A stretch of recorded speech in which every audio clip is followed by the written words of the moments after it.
For centuries, Britain's power flowed from the sea. The Royal Navy, the Empire's sword and shield, once ruled every ocean on Earth. Its ships carried trade, conquered empires, and enforced a global peace under the Union Jack. But after 2 world wars, the empire faded. The fleet that once dominated the globe seemed to vanish into history. Yet here we are again. In the 21st century, as global tensions rise and the world's oceans become new battlegrounds for influence, the Royal Navy is making a comeback. From the Arctic to the Pacific, from the Atlantic to the Indian Ocean, British warships once again sail where they once reigned. This is not nostalgia. It's strategy. It's about defending trade, projecting power, and reminding the world that Britain may no longer rule the seas, but it still owns a part of them. The legacy of sea power, the heart of the empire. To understand Britain's resurgence at sea, we must first remember what it once meant.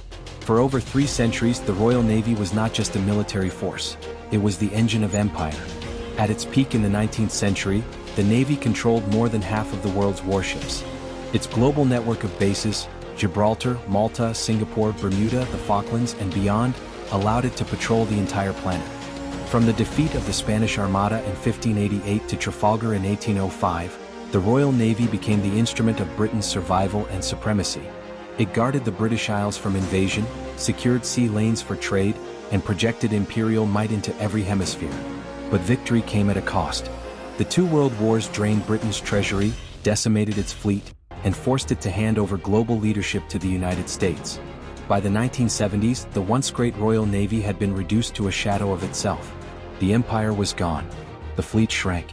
Even the shipyards that once forged legends like HMS Hood and HMS Dreadnought fell silent. For many, it seemed the age of British sea power was over. But history has a way of circling back. The geopolitical turn, why the seas matter again. The 21st century has rekindled the importance of the oceans. Globalization, resource competition, and renewed great power rivalry have made sea control relevant again. The Arctic is melting, opening new trade routes. China is expanding its navy faster than any nation since World War II. Russia is militarizing the Arctic and North Atlantic. The United States is overstretched, balancing challenges from both Asia and Europe. And amid this reshuffling of maritime power, Britain, an island nation whose survival has always depended on sea access, is quietly returning to its old domain. London's strategy is clear. Reassert control over critical trade routes. Strengthen alliances through naval diplomacy. And project global influence through a modern high-tech navy designed for precision, speed, and flexibility. The world may have forgotten the power of the Royal Navy, but Britain hasn't. The modern Royal Navy, smaller, smarter, deadlier.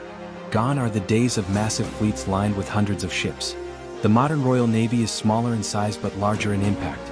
Its focus is quality over quantity, advanced systems, stealth design, multi-role versatility, and global reach. 1. Aircraft carriers, the new flagships. At the heart of Britain's naval revival stand 2 colossal ships, HMS Queen Elizabeth and HMS Prince of Wales.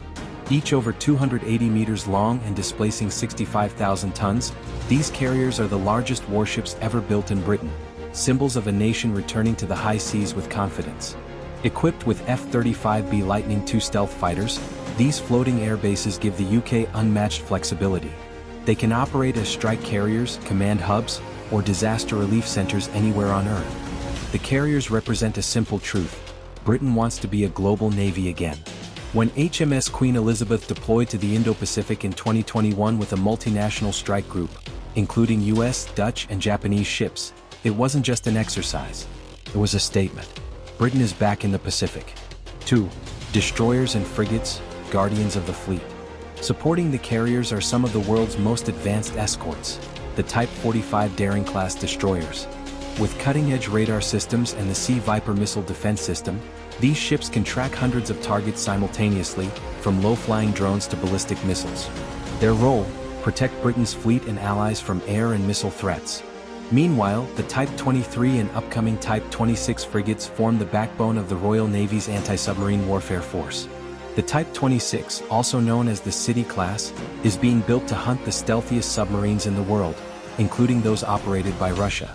They will serve not just Britain but also Canada and Australia, nations that have bought into the design. A modern echo of Commonwealth cooperation at sea. 3. The Silent Hunters, submarine power. Below the surface, the Royal Navy submarine fleet gives Britain its ultimate strategic punch. 4 Vanguard-class submarines carry the Trident nuclear deterrent, ensuring Britain's place as one of the world's few nuclear powers. These submarines never surface, their patrols secret and continuous. They are the invisible guardians of the nation's security. Alongside them are the Astute-class attack submarines, silent, lethal, and capable of striking land targets with Tomahawk cruise missiles. No ship in the British arsenal better represents the phrase, power in silence, than these hunters of the deep. 4. Amphibious and support vessels. The Royal Marines and amphibious assault ships like HMS Albion and HMS Bulwark maintain the Navy's ability to land forces on hostile shores, a crucial skill in the modern age of hybrid warfare and island disputes. Meanwhile, Britain's new fleet solid support ships and RFA logistics vessels extend the Navy's endurance, allowing it to operate far from home for months at a time. The industrial rebirth, Britain builds again. Britain's naval comeback isn't just military, it's industrial. After decades of decline, British shipyards are buzzing again. In Glasgow, Belfast, and Barrow-in-Furness, thousands of workers are building the next generation of warships and submarines. The National Shipbuilding Strategy, unveiled in recent years, aims to turn the UK into a global exporter of advanced naval designs. The Type 26 and Type 31 frigates are at the center of this plan. Affordable, modular, and adaptable vessels built for allies as well as the Royal Navy itself.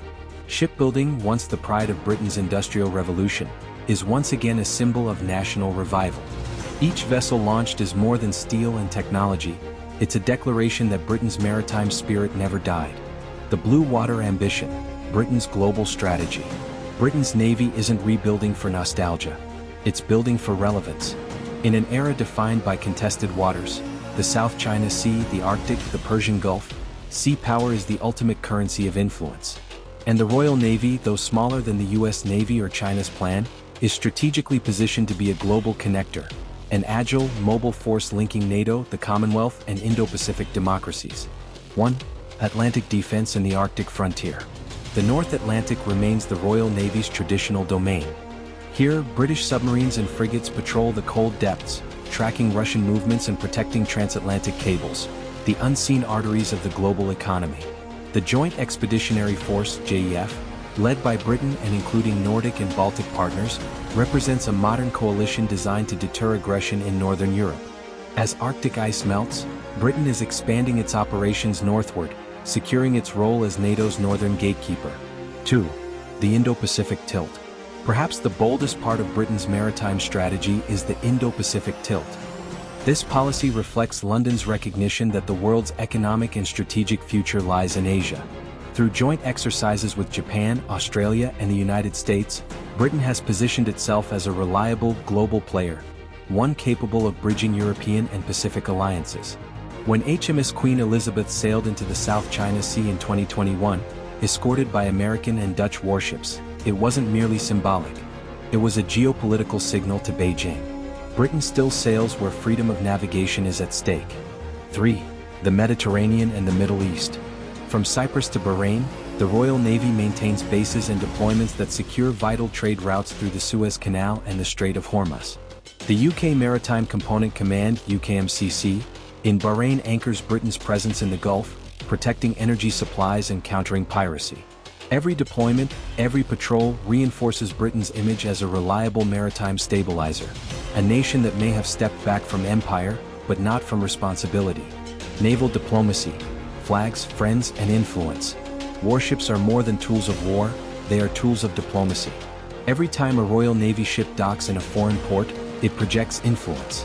When the ensign flies over a carrier group visiting Tokyo, Sydney, or Singapore, it signals friendship, partnership, and soft power wrapped in steel. Britain's Navy acts as the diplomatic wing of its foreign policy, reassuring allies, deterring adversaries, and showcasing British technology. This maritime diplomacy mirrors what the Empire once did, but without colonization. Instead of gunboat coercion, it is now gunboat reassurance, a modern version of presence without domination. Technological evolution, from cannons to code. The Royal Navy's comeback isn't only about ships, it's about technology. Britain is investing heavily in AI-driven warfare, cyber defense, and autonomous vessels that will define future conflict. Project Cetus, an autonomous submarine, will patrol seas without a crew, gathering intelligence and performing dangerous missions. Type 32 frigates are planned to act as motherships for drone fleets, modular platforms capable of adapting to any future threat. Laser weapons and next-generation radar systems are being integrated to counter hypersonic missiles. In short, the Royal Navy of tomorrow will not just sail, it will think. This transformation marks a return not just to global seas, but to global innovation, the same innovation that once made British engineers the pioneers of the modern world. Challenges: the price of greatness. Rebuilding sea power is not easy. Budgets are tight, ship numbers are low, and Britain's global commitments stretch far beyond its resources. Critics argue that 2 carriers are too few, that frigate construction is too slow, and that the Navy's manpower is strained. And yet, in spite of these constraints, Britain continues to punch above its weight, deploying ships globally, leading NATO naval groups, and maintaining the world's 5th largest defense budget. The challenge for Britain is not technological or tactical. It is strategic endurance. Can the UK sustain its ambitions across multiple theaters while maintaining domestic support and fiscal discipline? For now, the answer appears to be yes, because beneath the politics lies something more enduring: national identity. The return of the sea power mindset. Britain's identity has always been maritime. Its culture, economy, and security are tied to the water that surrounds it. When a Royal Navy ship sets sail, it doesn't just defend the nation, it defines it. The modern sailor standing on the deck of HMS Queen Elizabeth may wear digital camouflage and operate drones instead of cannons, but the mission remains the same as it was in Nelson's day: to secure Britain's place in the world through mastery of the seas. This revival is not imperial, it's existential.